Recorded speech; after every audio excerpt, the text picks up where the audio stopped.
Yesterday I insulated this whole area, made sure that the water tank still fit. What I'm going to do today is actually cut a plywood piece that will now mount on here to hold that in place, just like we did on this side. I wish I would have had the sense to save the paper template, but I didn't think about it, so we're going to do that all over again.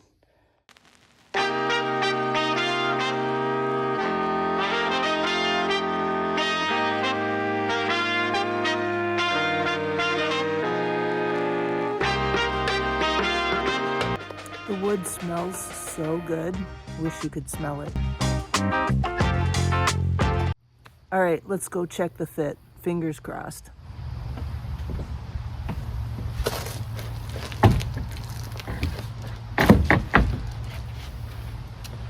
Oh, just like the other one. Just a smidgen too high. A smidge is this much.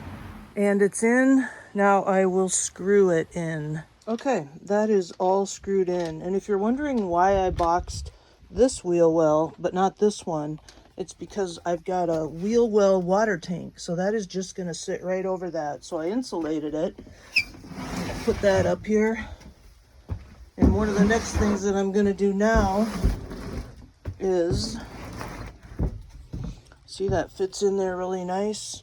So one of the next things that I'm going to do now is install these brackets to hold this in place. I've got them to go all around all the edges. I'll screw those in. Some of them need to be cut, but I'll have one on each end.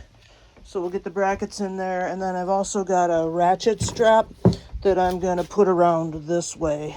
So just a couple of things to keep that water tank in place. I think if you're driving and it's full of water, it could be a projectile. So that's the next step now that we've got that wall in and the wheel well insulated. Let's keep going. These brackets that I bought to hold the water tank in place are really close. I could push this down. This one is just slightly blocking that hole, and this one's close. But if I'm going to have any other products around in here, I don't want them that close. So what I'm going to do now is take my cutoff tool and just shorten these. Unfortunately, I have to do this one and the other end and this one, but I'm going to make 3 cuts and just shorten those up so they're not impeding any of the, connections that I'm going to be putting into my water tank. So I'm just marking my lines so I know where to cut. I'm going to use my cutoff tool for this, and right now I've got a wood blade on here, so I am going to take this off and put on a fresh metal blade.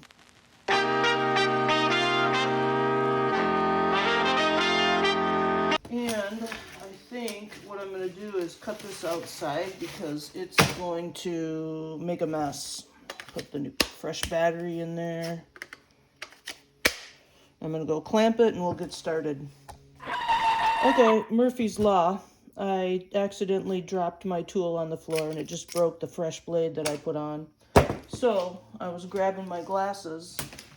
So we'll put another blade on and then we'll try it all again. Okay, I've got these nicely clamped down, got my goggles on, and we're going to cut this off right here. Here we go.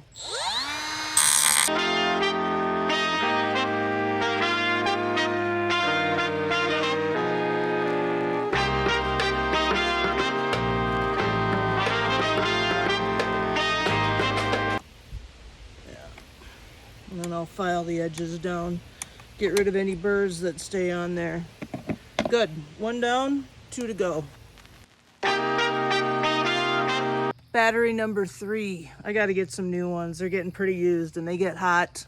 I've got 2 chargers and I'm constantly charging batteries, but we're going on battery number 3. Let's see if this one will get them done.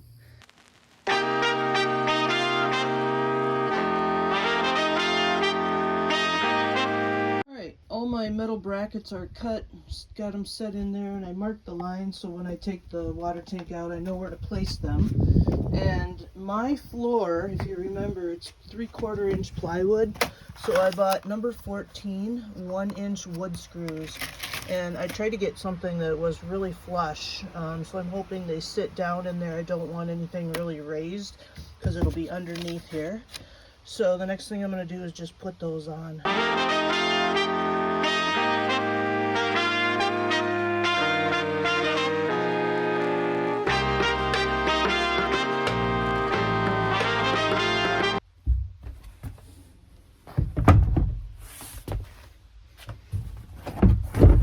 Oh, that is perfect. Nice. Let me pick you up here, give you a look. I'm happy with that. There is no wiggle room in that at all. That is really nice. Great. That's a job well done. Pretty happy. I have some old gate parts that I'm going to use to put the ratchet strap on. So I'll put one like that at the end of the tank and the other one at the other end of the tank. And then I'll be able to cinch it together with these two pieces. So I'm going to get that installed now and we'll take a look.